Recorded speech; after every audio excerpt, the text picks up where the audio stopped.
Morning. Alright, so today's devotional is for October the 14th. Forgive as you are forgiven. Now, yesterday we talked about forgiving yourself. And in continuing the story of the man who had been forgiven a huge debt. That's what yesterday was talking about. Jesus said the man had another man thrown in jail because of a small debt the man owed him. Where is the justice in that? Since the man received grace for a big debt, why didn't he offer the other man grace for a small debt? What's the message? Forgive as you have been forgiven. Sure, there will be times when others wrong you and hurt you. Sometimes on purpose, sometimes not. How should you respond? Plain and simple. Just forgive. Now, my auntie, she has been working really closely with me as far as with my attitude and with my temper and things that I've been working on. Just throughout the years, going to school, I was able to hide it well because I'm just like, I'm worried about getting suspended. I'm worried about this, that, and the third. I was able to hide it in school. I was able to walk away from certain stuff because I'm just like, I ain't trying to get suspended and you're not worth it. What you did ain't worth it. But being in school and that school taught me to not suppress my anger. Well, then I was just suppressing my anger. I wasn't necessarily dealing with it. So when I got a little older, I was learning to actually go in and deal with those things, because suppressed anger can cause you to kill somebody. That's the type of anger that in a calm person, when they suppress their anger instead of dealing with it, oh, I'm gonna let it go and I'm gonna forgive. Suppressing it, that's that kind of, alright, don't let me catch you outside type of time. Suppressed anger is the worst type of anger, especially in a calm person. So throughout the years, I've growing older, I had to learn how to go in my heart, get inside of myself and deal with those things. Actually forgive one by one. When the memory come up, okay, this what happened, this why I did that, this why I didn't do that, this is why I let this go. Because certain people feel weak when you let go, when you forgive like that. And certain people feel, you know, I myself, it make you feel weak and make you feel like, oh, okay, I ain't no punk, I ain't gonna let them feel like this. Or okay, I've actually had people take that and run with it, try to say, okay, she can fight, but she's scary. Oh, she's a punk, she ain't gonna do this, she ain't gonna do that. But it's certain reasons why I didn't react the way that they wanted me to react. Because first of all, I know that you're trying to get me to react, and if I'm not already mad, I'm not going to react in the way that you want me to react. But if you keep on, you're going to get me to the point where I get mad, and you and I are both not going to like that. And it's just like, my auntie just was telling me, like, as I got to the point of working through my anger, I had got through all the forgiveness and all this, and then people would come trying to tick me off, and she was just letting me know, sometimes you have to play the punk role. Sometimes you have to look like the punk or the weaker person in the situation, just so when it's vindicated and God serves justice, you will get the vindication. And as I look back on that, it's like, all throughout my years, I know I could fight. I know I could stand up for myself. I know I had anger issues that if I let myself unleash on you, I'd probably kill you. You get what I mean? I know this about myself. I know what my dad used to be. I know what my long line of generation used to. I know what I got in my bloodline and what I struggle with. I know this about myself. So it was very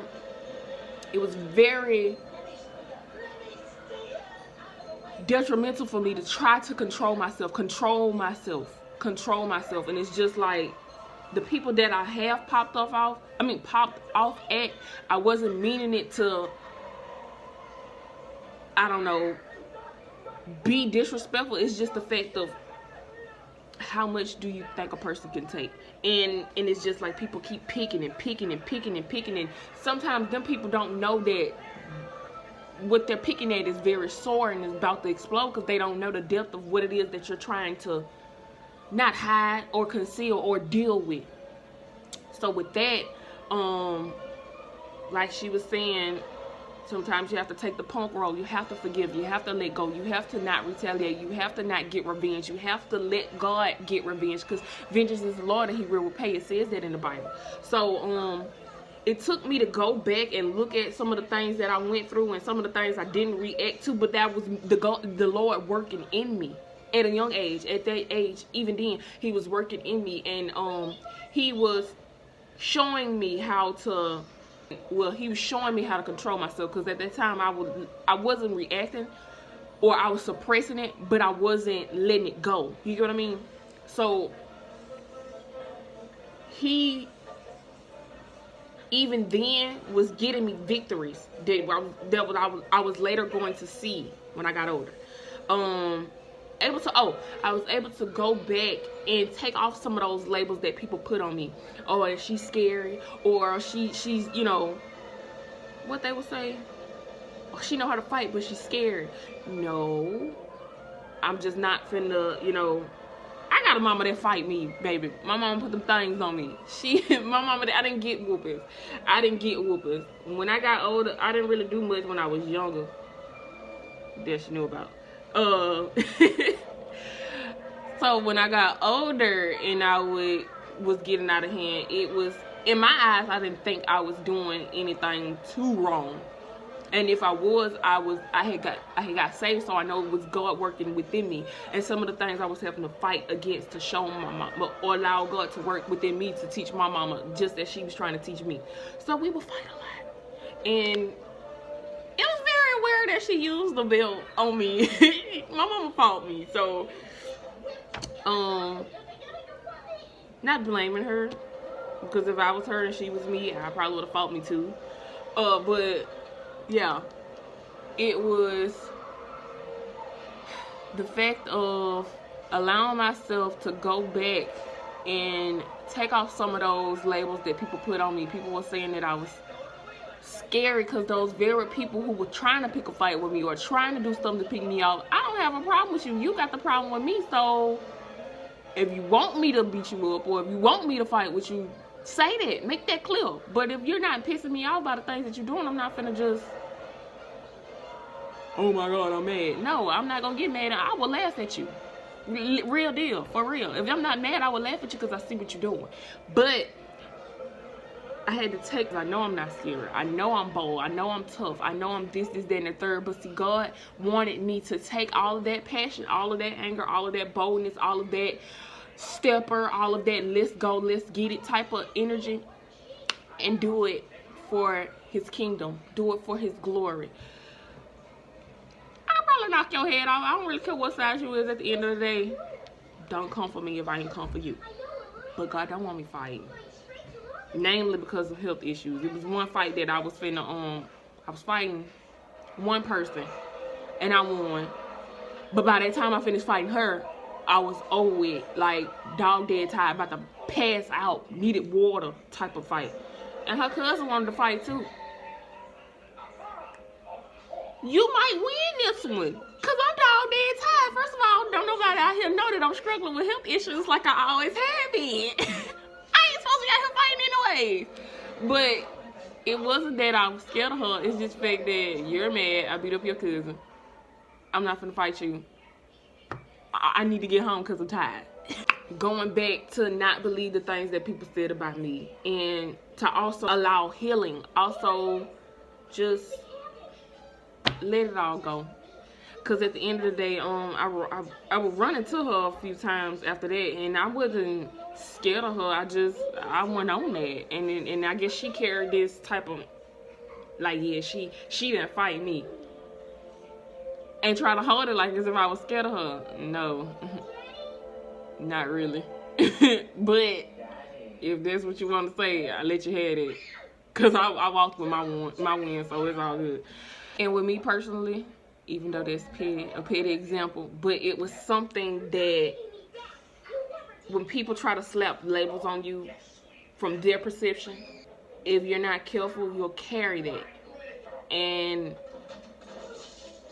if you don't take the time to understand yourself, to stand up for yourself as far as, no, this is why I did it, or this, what you thinking about me is not what it is.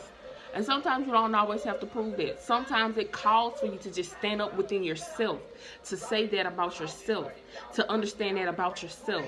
Go back in those memories within yourself, heal it, forgive it, and let it go. I can see people today, and I will look at you and look clean past you. If you speak, I'll speak. Ain't no hate. But it is what it is. So, with that being said, the verse that came with this is Matthew 18:33. Shouldn't you have had mercy on your fellow servants, just as I have had on you? Closing verse. To be a Christian is to forgive the inexcusable, because God has forgiven the inexcusable in you. And He has. I would never get on camera about all the things that God has forgiven in me, because certain things are to be kept in the secret place with the Lord.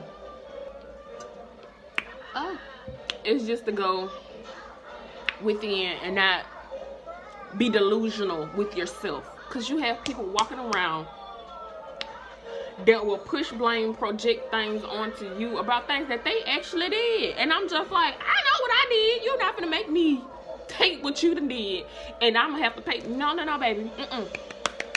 Wake up and smell the coffee. You have to take accountability for your own actions, because even if this person's name is your, even if you drag my name through the mud about things that you did and I haven't done, you still have to answer to God about it. Like, what are you doing? People be thinking that they so smart till they just dumb. Like, but okay, we'll let y'all have that.